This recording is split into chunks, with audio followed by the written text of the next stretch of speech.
ചില ആഴ്ചകളായി, ഉദ്ദേശം 2.5 മാസമാകുന്നു, നമ്മൾ ഒരു വിഷയം, കർത്താവായ യേശുക്രിസ്തു ആര് എന്നുള്ള വിഷയം വിശുദ്ധ തിരുവെഴുത്തുകളെ ആധാരമാക്കി പരിശോധിക്കുകയും പഠിക്കുകയും ചെയ്തുകൊണ്ടിരിക്കുകയാണല്ലോ.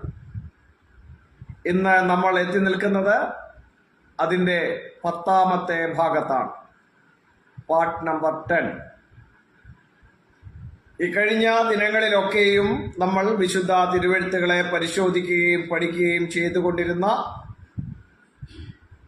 അതിൽ നമ്മൾ ചിന്തിച്ചതായ വിഷയങ്ങളൊക്കെ ഓരോ പാർട്ടായിട്ട് നമ്മൾ നമ്മുടേതായ മീറ്റിങ്ങിൻ്റെ പ്രോഗ്രാമിൽ കാണുന്നുണ്ട്. യൂട്യൂബിൽ ഞാൻ അതിൻ്റെ 8 പാർട്ട് ഷെയർ ചെയ്തിട്ടുണ്ട്. 9ാമത്തെ പാർട്ട് ഡൗൺലോഡ് ചെയ്തിട്ട് ഷെയർ ചെയ്യുന്നതായിരിക്കും. ഇന്ന് നമ്മൾ 10ാമത്തെ ഭാഗത്തേക്ക് എത്തിയിരിക്കുകയാണ്. കർത്താവായ യേശു ക്രിസ്തുവിനെ കുറിച്ച് വിശുദ്ധ തിരുവെഴുത്ത് പ്രസ്താവിക്കുന്നതായ കാര്യങ്ങളിൽ അവിടുന്ന് ദൈവപുത്രനാണ്, മശീഹയാണ് എന്നിങ്ങനെയുള്ള അനേക പദവികൾ നമ്മൾ വിശുദ്ധ തിരുവെഴുത്തുകളെ ആധാരമാക്കി പരിശോധിക്കുകയും പഠിക്കുകയും ചെയ്തുകൊണ്ടിരിക്കുന്നു. അതുപോലെ തന്നെ ഇനിയും നമുക്ക് കർത്താവായ യേശു ക്രിസ്തുവിനെ കുറിച്ച് തുടർന്ന് പരിശോധിക്കുകയും പഠിക്കുകയും ചെയ്യേണ്ടത് വളരെ ആവശ്യമാണ്. വിശുദ്ധ തിരുവെഴുത്ത് കർത്താവായ യേശു ക്രിസ്തുവിന് കൽപ്പിച്ചു നൽകുന്ന ഒരു പദവിയെ പോലും നമ്മൾ നിഷേധിക്കില്ല. എന്തെല്ലാം പദവികൾ വിശുദ്ധ തിരുവെഴുത്തിൽ സുവ്യക്തമായ തെളിവോടെ പറഞ്ഞിട്ടുണ്ടോ ആ പദവികളെയെല്ലാം പൂർണ്ണ ഹൃദയത്തോടെ, പൂർണ്ണ മനസ്സോടെ നമ്മൾ അംഗീകരിക്കുന്നവരാണ്. കഴിഞ്ഞ ആഴ്ചയിൽ നമ്മൾ ചിന്തിച്ച ഭാഗത്ത് ഒക്കെ നമ്മൾ ചിന്തിച്ച ആശ്വാസദായകനായ കർത്താവായ യേശു ക്രിസ്തുവിനെ കുറിച്ച് പരിശോധിക്കുവാൻ കഴിഞ്ഞു. അധ്വാനിക്കുന്നവരും ഭാരം ചുമക്കുന്നവരുമായുള്ളവരെ, നിങ്ങൾ എന്റെ അടുക്കൽ വരുവേ, ഞാൻ നിങ്ങൾക്ക് ആശ്വാസം നൽകും, ഞാൻ നിങ്ങളെ ആശ്വസിപ്പിക്കും എന്ന യേശു ക്രിസ്തുവിന്റെ ആ ഒരു പ്രബോധനത്തെ നമുക്ക് ചിന്തിപ്പാൻ തക്കവണ്ണം കഴിഞ്ഞു. ഇങ്ങനെ ബഹുവിധമായ പദവികളെ നമ്മൾ പരിശോധിച്ച് വരികയാണല്ലോ. ഇന്ന് നമുക്ക് തുടർന്നുള്ള ചില പദവികളെ പരിശോധിക്കുവാൻ ഇടയാകട്ടെ. ആയതിനായി നമുക്ക് പ്രാരംഭമായി അപ്പോസ്തലനായ പൗലോസ് തിമോത്തിയോസിന് എഴുതിയ 1-ാം ലേഖനം അതിന്റെ 2-ാം അധ്യായത്തിൽ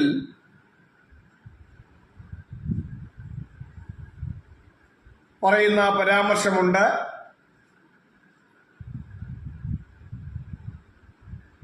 അതിന്റെ 5-ാം വാക്യത്തിലേക്ക് നമുക്ക് വരാം. അപ്പോസ്തലനായ പൗലോസ് തിമോത്തിയോസിന് എഴുതിയ 1-ാം ലേഖനം അതിന്റെ 2-ാം അധ്യായത്തിന്റെ 5-ാം വാക്യം.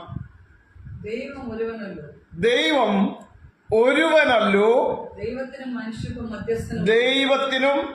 മനുഷ്യർക്കും മധ്യസ്ഥനും ഒരുവൻ. എല്ലാവർക്കും വേണ്ടി മറുവിലയായി തന്നെ താൻ കൊടുത്ത മനുഷ്യനായ ക്രിസ്തു തന്നെ. എല്ലാവർക്കും വേണ്ടി തന്നെത്താൻ മറുവിലയായി കൊടുത്ത മനുഷ്യനായ ക്രിസ്തുവേശു തന്നെ. ചിലരൊക്കെ ഈ മനുഷ്യനായ എന്നുള്ള പ്രയോഗത്തെ പിരിച്ച് സംസാരിക്കുന്നത് കേട്ടുണ്ട്. കഴിഞ്ഞ ദിവസം ഒരു പണ്ഡിതൻ പറയുന്നത് കേട്ടു, യഹോവ ആയ ദൈവമെന്ന്. എനിക്കത് കേട്ടിട്ട് വലിയ തമാശ തോന്നി. ഇവരുടെ ഇത്തരത്തിലുള്ളതായ ചില പ്രയോഗങ്ങൾ, യഹോവ ആയ ദൈവം, ബൈബിളിൽ എവിടെയെങ്കിലും അങ്ങനെ പറഞ്ഞിട്ടുണ്ടോ? യഹോവയാം ദൈവമെന്നോ അല്ലെങ്കിൽ യഹോവയായ ദൈവമെന്നോ ഒക്കെയുള്ള പ്രയോഗങ്ങൾ കാണുന്നുണ്ട്. അതിന് കാരണം അത് ഇവര് പറയുന്ന ആ ധ്വനിയിലല്ല. ഇവര് പറയുന്ന എന്താണ്? യഹോവ ആയ ദൈവം. അപ്പൊ പിന്നെ ബൈബിളിൽ വേറെയും പ്രയോഗമുണ്ട്, ദൈവമായ യഹോവ, അങ്ങനെയും പ്രയോഗം. അപ്പം ദൈവം ആയ യഹോവ എന്ന് ഇവര് പറയുന്നു. ഇവര് ഈ രീതിയിൽ ഉള്ള ആൾക്കാർ ചിലരൊക്കെ ഇതിനെയും പിരിച്ചു പറയും, മനുഷ്യനായ ക്രിസ്തുവേശു. അപ്പം മനുഷ്യനായതാണ് എന്ന് പറയും. No, it is not written like that. അവിടെ പറഞ്ഞിരിക്കുന്നത് ദ മാൻ ക്രൈസ്റ്റ് ജീസസ് എന്നാണ്. ദ മാൻ ക്രൈസ്റ്റ് ജീസസ്, അല്ലാതെ മനുഷ്യനായ ക്രിസ്തു യേശു എന്നല്ല. ക്രിസ്തുവേശു the one who became man എന്നല്ല അവിടെ പറഞ്ഞിരിക്കുന്നത് ദ മാൻ ക്രൈസ്റ്റ് ജീസസ് എന്നാണ്. നിങ്ങൾ തെറ്റിപ്പോകരുത്. അപ്പോൾ ഇവിടെ അപ്പോസ്തലനായ പൗലോസ് കർത്താവായ യേശുക്രിസ്തുവിനെ കുറിച്ച് പറയുന്ന യേശുക്രിസ്തുവിന്റെ പദവി അവിടെ കാണുന്നത് എന്താണ്? ദൈവത്തിനും മനുഷ്യർക്കും മധ്യേയുള്ള മധ്യസ്ഥനാണ്. The mediator in between man and God. മനുഷ്യർക്കും ദൈവത്തിനും ഇടയിലുള്ള മധ്യസ്ഥനാണ് യേശുക്രിസ്തു എന്നാണ് പറയുന്നത്. അപ്പൊ ഇവിടെ പലരും പഠിപ്പിക്കുന്നത് പോലെ യേശുക്രിസ്തുവാണ് ദൈവമെന്നല്ല പറഞ്ഞിരിക്കുന്നത്. പൗലോസ് പറഞ്ഞിരിക്കുന്നത് എന്താണ്? ദൈവമുണ്ട്, ആ ദൈവത്തിനും മനുഷ്യർക്കും ഇടയിലുള്ള മധ്യസ്ഥനാണ്. The mediator. ഹിന്ദി പറയുമ്പോൾ ബിച്ചുവായി കർണേവാല.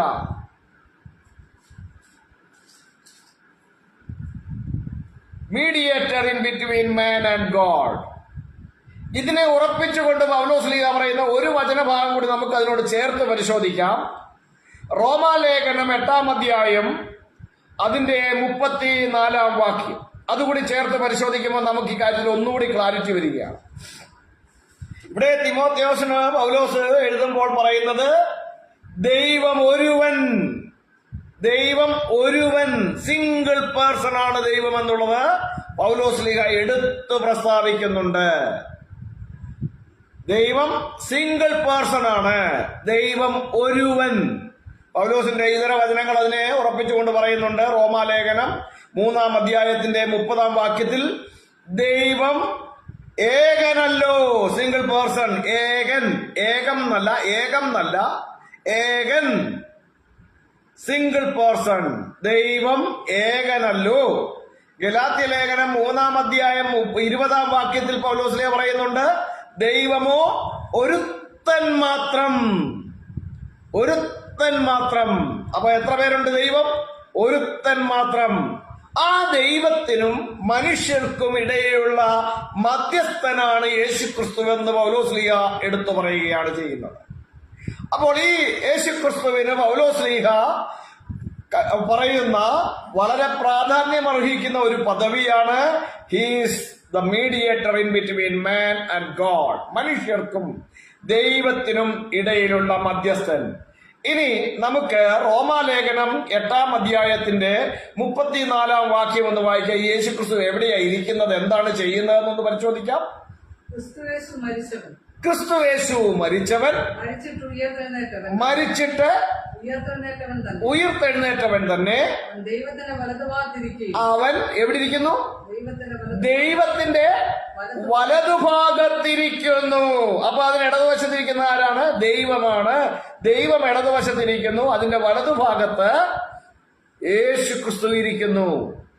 അപ്പോൾ യേശുക്രിസ്തു ദൈവത്തിന്റെ വലതുഭാഗത്ത് ഇരിക്കുകയും നമുക്ക് വേണ്ടി പക്ഷവാദം കഴിക്കുകയും ചെയ്യുന്നു.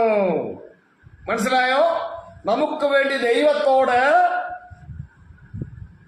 പക്ഷവാദം ചെയ്തുകൊണ്ടിരിക്കുകയാണ്. വാദമല്ല, വാദം ദായാണ്, തായല്ല. പലരും ഈ വാദവും തമ്മിൽ തിരിച്ചറിയാത്തവർ, വാദവും തമ്മിൽ തിരിച്ചറിയാത്തവരാണ്. തായല്ല, ദായാണ്. ദയ ഇവിടെ ദാ. ഓക്കെ, ദൈവം എന്നതിന്റെ ദാ. പക്ഷവാദം. ദൈവത്തിന്റെ വലതുഭാഗത്തിരുന്നു കൊണ്ട് നമുക്ക് വേണ്ടി ദൈവത്തോട് പക്ഷവാദം ചെയ്യുന്ന മധ്യസ്ഥനാണ് നമ്മുടെ കർത്താവായ യേശുക്രിസ്തുവെന്ന് വിശുദ്ധ തിരുവെഴുത്തുകൾ നമ്മെ വളരെ കൃത്യമായി പഠിപ്പിക്കുകയാണ്. ഇവിടെയൊന്നും യേശുക്രിസ്തുവാണ് ദൈവമെന്നല്ല, മറിച്ച് ദൈവത്തിനും മനുഷ്യർക്കും ഇടയിലുള്ള മധ്യസ്ഥനാണ് കർത്താവായ യേശുക്രിസ്തു എന്ന് വളരെ കൃത്യമായി പൗലോസ് എടുത്തു പഠിപ്പിക്കുന്നുണ്ട്. Jesus Christ is making intersection in between us and God by sitting at the right hand, at the right side of God. ദൈവത്തിന്റെ വലതുഭാഗത്തിരുന്നു കൊണ്ട് ദൈവത്തോട് നമുക്ക് വേണ്ടി പക്ഷവാദം ചെയ്യുന്നവൻ, മധ്യസ്ഥനായിരിക്കുന്നവനാണ് കർത്താവായ യേശു ക്രിസ്തു. ഒരു വാക്യം കൂടി ഇതിനോട് ചേർത്ത് നമുക്ക് പരിശോധിക്കാം. അപ്പോസ്തലനായ യോഹന്നാൻ എഴുതിയ 1-ാം ലേഖനം, അതിന്റെ 2-ാം അധ്യായത്തിന്റെ 1-ാം വാക്യം. 1 John chapter 2 verse 1. 1 യോഹന്നാൻ 2-ാം അധ്യായം അതിന്റെ 1-ാം വാക്യം. എന്റെ കുഞ്ഞുങ്ങളെ നിങ്ങൾ പാപം ചെയ്യാതിരിപ്പാൻ ഞാനിത് നിങ്ങൾക്ക് എഴുതുന്നു. ഒരുത്തൻ പാപം ചെയ്തു എങ്കിലോ നീതിമാനായ യേശുക്രിസ്തു എന്ന കാര്യസ്ഥൻ, അഡ്വക്കേറ്റ്, നമുക്ക് പിതാവിന്റെ അടുക്കലുണ്ട്. മനസ്സിലായോ? We have an advocate at the presence of the Father. നമുക്ക് പിതാവിന്റെ അടുക്കൽ ഒരു അഡ്വക്കേറ്റ് ഉണ്ട്, ഒരു വക്കീലുണ്ട്. നമുക്ക് വേണ്ടി പക്ഷവാദം ചെയ്യുന്നവനായി, നമുക്ക് മധ്യസ്ഥനായി പിതാവിന്റെ അടുക്കൽ. ഏതാരാണ് പിതാവ്? ആ പിതാവാണ് ദൈവം. റോമാലേഖനം 8:34 നമ്മൾ വായിച്ചു. ദൈവത്തിന്റെ വലതുഭാഗത്തിരിക്കുകയും നമുക്ക് വേണ്ടി പക്ഷവാദം ചെയ്യുകയും ചെയ്യുന്നു. He is the advocate at the presence of the father. അപ്പൊ ഇവിടെ പൗലോസ്ലീഹ പറയുന്ന ദൈവം ആരാണ്? അത് പിതാവാണ്. പിതാവിന്റെ അടുക്കൽ നമുക്ക് അഡ്വക്കേറ്റായി, നമ്മുടെ കാര്യസ്ഥനായി, നമ്മുടെ മധ്യസ്ഥനായി, നമുക്ക് വേണ്ടി പക്ഷവാദം ചെയ്യുന്നവനായി നമ്മുടെ കർത്താവായ യേശു ക്രിസ്തു പിതാവിന്റെ അടുക്കലുണ്ട്, അഥവാ ദൈവത്തിന്റെ വലതുഭാഗത്തിരിക്കുന്നു. അപ്പോൾ കർത്താവായ യേശു ക്രിസ്തു ആരാണ്?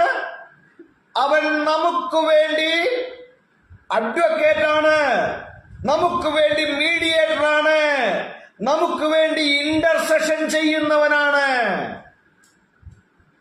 മധ്യസ്ഥൻ, മീഡിയേറ്റർ, പക്ഷവാദം ചെയ്യുന്നവൻ നമ്മുടെ അഡ്വക്കേറ്റായി പിതാവിന്റെ അടുക്കലുണ്ട്. അപ്പൊ ആരാ പിതാവ്? യേശു ക്രിസ്തു ആരുടെ വലതുഭാഗത്താണോ ഇരിക്കുന്നത് ആ ദൈവമാണ് പിതാവ്. ആ പിതാവിന്റെ അടുക്കൽ നമുക്ക് വേണ്ടി പക്ഷവാദം ചെയ്യുന്നവനായി, നമുക്ക് വേണ്ടി മധ്യസ്ഥനായി, നമ്മുടെ അഡ്വക്കേറ്റായി, നമ്മുടെ കാര്യസ്ഥനായി ദൈവസന്നിധിയിലായിരിക്കുന്നവൻ. അപ്പോൾ ഈ യേശു ക്രിസ്തു ആരാണ്? അവൻ നമ്മുടെ കാര്യസ്ഥനാണ്. നമുക്ക് വേണ്ടി പിതാവിന്റെ അടുക്കൽ നമുക്ക് വേണ്ടി കാര്യസ്ഥനായി നിലകൊള്ളുന്നു. നമ്മൾ പാപം ചെയ്യുന്നുണ്ടെങ്കിൽ ഏറ്റുപറഞ്ഞ് അനുഭവിച്ചാൽ അത് ദൈവസന്നിധിയിൽ താൻ നമുക്ക് വേണ്ടി ദൈവത്തോട്, പിതാവിനോട് പക്ഷവാദം ചെയ്ത് അഡ്വക്കേറ്റായിട്ട് അപേക്ഷിച്ച്, മനുഷ്യൻ ജഡത്തിൽ വസിക്കുന്നവനായത് കൊണ്ടും അവനിൽ ബലഹീനതയും കുറവുകളും ഉള്ളവരാണ്. അതുകൊണ്ട് മനുഷ്യനായ യേശു ക്രിസ്തു വളരെ കൃത്യമായി ആ മനുഷ്യന്റെ ബലഹീനതകളെ മനസ്സിലാക്കി പിതാവിനോട് അപേക്ഷിക്കുവാൻ തക്കവണ്ണം നമുക്ക് വേണ്ടി അവന്റെ അടുക്കൽ, പിതാവിന്റെ അടുക്കൽ നമ്മുടെ കാര്യസ്ഥനായി, നമ്മുടെ അഡ്വക്കേറ്റായി ഇരിക്കുന്നു. നമുക്ക് വേണ്ടി പക്ഷവാദം ചെയ്യുവാനായി ദൈവത്തിന്റെ അടുക്കൽ നമുക്ക് വേണ്ടി മധ്യസ്ഥനായിരിക്കുന്നു. ഇതാണ് നമ്മുടെ കർത്താവായ യേശു ക്രിസ്തു. ഇനിയും നമുക്ക് പരിശോധിക്കാം. അപ്പോസ്തല പ്രവൃത്തികളുടെ പുസ്തകം 17-ാം അധ്യായം അതിന്റെ 31-ാം വാക്യത്തിലേക്ക് വരാം. അപ്പോസ്തല പ്രവൃത്തികളുടെ പുസ്തകം 17-ാം അധ്യായം 31-ാം വാക്യം.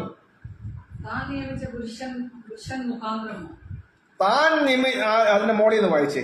എന്നാൽ അറിയായ്മയുടെ കാലങ്ങളെ, 30-ാം വാക്യം തൊട്ട്. എന്നാൽ അറിയായ്മയുടെ കാലങ്ങളെ ദൈവം കണക്കിടാതെ ഇപ്പോൾ എല്ലായിടത്തും എല്ലാവരും മാനസാന്തരപ്പെടണമെന്ന് മനുഷ്യരോട് ദൈവം കൽപ്പിക്കുന്നു. അടുത്തത്. താൻ നിയമിച്ച പുരുഷൻ മുഖാന്തരം ഈ ദൈവം നിയോഗിച്ച പുരുഷൻ മുഖാന്തരം ലോകത്തെ നീതിയിൽ ന്യായം വിധിക്കുവാൻ ഒരു ദിവസത്തെ നിശ്ചയിച്ചു. ഒരു ദിവസത്തെ നിശ്ചയിച്ചു. അപ്പോൾ ഈ യേശുക്രിസ്തുവിനെ കുറിച്ച് അപ്പോസ്തലനായ പൗലോസ് പറയുന്ന ഒരു പ്രത്യേക കാര്യം കൂടി നമുക്ക് ചേർത്ത് പഠിക്കാം. അപ്പോസ്തല പ്രവൃത്തി 17-ാം അധ്യായം അതിന്റെ 31-ാം വാക്യം. അതല്ലേ വായിച്ചത് അല്ലേ? ഓക്കെ, അത് മതി. അപ്പോസ്തലനായ പൗലോസ് വളരെ കൃത്യമായി ഇവിടെ പറയുന്നത് യേശുക്രിസ്തു ആരെന്നാണ്? ദൈവത്താൽ നിയോഗിക്കപ്പെട്ട പുരുഷനാണ്, ഒരു മനുഷ്യനാണെന്ന് പൗലോസ് അവിടെ എടുത്ത് പറയുന്നുണ്ട്. the man whom God has appointed. ദൈവത്താൽ നിയോഗിക്കപ്പെട്ട മനുഷ്യനാണ് ഈ യേശുക്രിസ്തു. ലോകത്തെ നീതിയിൽ ന്യായം വിധിക്കുവാനായി ഈ പുരുഷൻ മുഖാന്തരം ദൈവം നിയോഗിച്ചതായ പുരുഷനാണ് ഈ യേശുക്രിസ്തുവെന്ന് പൗലോസ്ലീഹ പ്രത്യേകമായി എടുത്തു പറയുന്നത് നമുക്കിവിടെ കാണുവാൻ തക്കവണ്ണം കഴിയും. അപ്പോൾ ലോകത്തെ നീതിയിൽ ന്യായം വിധിക്കുവാനായി മുഖാന്തിരമായി ദൈവത്താൽ നിയോഗിക്കപ്പെട്ട മനുഷ്യനാണ് കർത്താവായ യേശുക്രിസ്തു. അങ്ങനെ കർത്താവായ യേശുക്രിസ്തുവിനെ കുറിച്ച് വിശുദ്ധ തിരുവെഴുത്ത് പഠിപ്പിക്കുന്നത് അവൻ ദൈവത്തിന്റെ വലതുഭാഗത്ത് നമുക്ക് വേണ്ടി പക്ഷവാദം ചെയ്യുന്നു. അവൻ എവിടെയാണ് ഇരിക്കുന്നത്? ദൈവത്തിന്റെ വലതുഭാഗത്താണ് ഇരിക്കുന്നത്. അപ്പോൾ യേശുക്രിസ്തു ആണ് ദൈവമെന്നാണോ ഇവരൊക്കെ പഠിപ്പിച്ചത്? അല്ല. പിന്നെ ആരാണ് ദൈവം? ആരോടാണോ യേശുക്രിസ്തു നമുക്ക് വേണ്ടി പക്ഷപാതം ചെയ്യുന്നത് അവിടുന്നാണ് ദൈവം. പിതാവിന്റെ അടുത്ത് നമുക്ക് വേണ്ടി അഡ്വക്കേറ്റ് ആയിട്ടിരിക്കുന്ന യേശുക്രിസ്തു ആരാണ് ഈ പിതാവ്? ഈ പിതാവിനെ കുറിച്ച് അപ്പോസ്തലന്മാര് വളരെ കൃത്യമായി പറഞ്ഞിട്ടുണ്ട്. പൗലോസ്ലീഹ വളരെ കൃത്യമായി പറഞ്ഞിട്ടുണ്ട്. ഇതൊന്നും കൂടാതെ നമ്മുടെ കർത്താവായ യേശുക്രിസ്തുവിലൂടെ ദൈവപുത്രൻ വളരെ സ്ഫുടതയോടെ പറഞ്ഞിരിക്കുന്നത് നമുക്കെല്ലാം സുപരിചിതമാണ്. ആരാണ് ഈ പിതാവ്? അവനാണ് ഒരേ ഒരു സത്യദൈവമെന്ന് ദൈവത്തിന്റെ പുത്രൻ വന്നറിയിച്ചു തന്നത് നമുക്ക് സുപരിചിതമാണ്. യോഹന്നാന്റെ സുവിശേഷം 17-ാം അധ്യായം 3-ാം വാക്യം. ബൈബിളിൽ ഒരു സത്യദൈവമുണ്ടെങ്കിൽ അവൻ യേശുക്രിസ്തുവിനെ അയച്ചവനാണ്. the one who sent the Lord Jesus Christ. കർത്താവായ യേശുക്രിസ്തുവിനെ അയച്ചിരിക്കുന്നവനാണ്. ആരാണോ അയച്ചത് അവനാണ് ഒരേ ഒരു സത്യദൈവം. യോഹന്നാൻ 17:3 യേശുക്രിസ്തുവിനെ അയച്ചത് പിതാവാണ്. യോഹന്നാൻ 12:49 എന്നെ അയച്ച പിതാവ് എന്നോട് ഞാൻ ഇന്നത് സംസാരിക്കണമെന്നും ഇന്നത് പറയണമെന്നും എനിക്ക് കൽപ്പന നൽകിയിരിക്കുന്നു. അവന്റെ കൽപ്പന നിത്യജീവനാകുന്നു എന്ന് ഞാൻ അറിയുന്നു. അപ്പോൾ യേശുക്രിസ്തുവിനെ അയച്ചവനാണ് പിതാവ്. ആ പിതാവ് ആരാണ്? അവൻ ഒരേ ഒരു സത്യദൈവമാണ്. As per the Bible, as per the son of God, the father is the only true God. No one else. മറ്റൊരുത്തനുമില്ല. മറ്റൊരുത്തനും ഒരു സാധ്യത പോലും വിട്ടുകളയാതെ വണ്ണം വളരെ സ്ഫുടതയോടുകൂടി കർത്താവായ യേശുക്രിസ്തു അവിടെ പറയുന്നത് this is life eternal that they might know thee the only true God and Jesus Christ whom thou hast sent. യേശുക്രിസ്തുവിനെ അയച്ചവനാണ് ഓൺലി ട്രൂ ഗോഡ്. അതാരാണ്? അത് പിതാവാണ്. അപ്പോൾ വിശുദ്ധ ബൈബിൾ പഠിപ്പിക്കുന്ന ഒരേ ഒരു സത്യദൈവമായ പിതാവിന്റെ അടുക്കൽ നമുക്ക് വേണ്ടി കാര്യസ്ഥനായി, നമ്മുടെ വക്കീലായി, നമ്മുടെ അഡ്വക്കേറ്റായിരിക്കുന്ന നമ്മുടെ കർത്താവായ യേശുക്രിസ്തു ദൈവത്തിന്റെ വലതുഭാഗത്തിരുന്നു കൊണ്ട് നമുക്ക് വേണ്ടി പക്ഷപാതം ചെയ്യുന്നവനാണ് കർത്താവായ യേശുക്രിസ്തു. ദൈവത്തിനും മനുഷ്യർക്കും ഇടയിലുള്ള മധ്യസ്ഥനായ മനുഷ്യനാണ് കർത്താവായ യേശുക്രിസ്തു. ലോകത്തെ താൻ മുഖാന്തരം ന്യായം വിധിക്കേണ്ടതിനായി ദൈവത്താൽ നിയോഗിതനായ പുരുഷനാണ് കർത്താവായ യേശുക്രിസ്തു. വിശുദ്ധ തിരുവെഴുത്തുകൾ കർത്താവായ യേശുക്രിസ്തുവിനെ കുറിച്ച് വളരെ കൃത്യതയോടുകൂടി ഈ വിധത്തിൽ സുവ്യക്തമായ തെളിവോടുകൂടി പറഞ്ഞിരിക്കുമ്പോൾ ചിലരൊക്കെ പറയും യേശു മാത്രം ദൈവം, യേശു ക്രിസ്തുവല്ലാതെ മറ്റൊരു ദൈവമില്ലെന്ന്. അവർ പിതാവെന്ന ദൈവമെന്ന് ഒരാളെ ഇല്ല എന്ന് ദൈവത്തെ നിഷേധിക്കുന്ന ദൈവമില്ലാത്തവരാണ് എന്ന് നാം മറന്നു പോകരുത്. ക്രിസ്തുവിന്റെ ഉപദേശത്തിൽ നിലനിൽക്കാതെ അതിർ കടന്നു പോകുന്ന ഒരുത്തരും ദൈവമില്ല.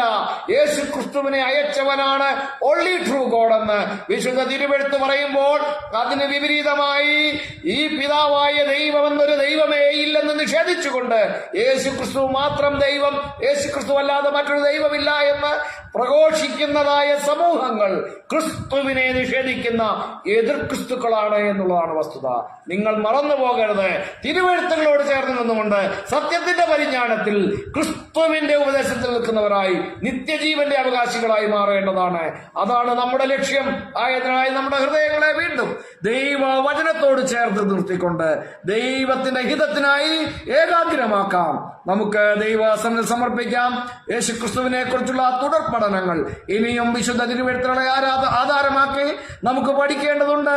വരുന്ന ആഴ്ചയിലും നമുക്കത് തുടരാമെന്ന് ക്രിസ്തുവിൽ പ്രത്യാശ വെച്ചുകൊണ്ട് ആയിരിക്കുന്നു. സർവശക്തനായ ദൈവം നമ്മെ ഏവരെയും സഹായിക്കട്ടെ. തിരുവെഴുത്തുകളുടെ മുമ്പിൽ നമ്മുടെ ഹൃദയങ്ങളെ ഏകാഗ്രമാക്കി നമുക്ക് പ്രാർത്ഥിക്കാം. കേൾക്കപ്പെട്ട വചനങ്ങളുടെ മുമ്പിൽ നാം എല്ലാവരും സമർപ്പണത്തോടുകൂടി പ്രാർത്ഥനയോടുകൂടി ആയിരിക്കുമ്പോൾ നമ്മുടെ തോമസ് കുട്ടിയച്ചായൻ ശബ്ദമുയർത്തി പ്രാർത്ഥിക്കും. നമ്മളെ സ്നേഹിക്കുകയും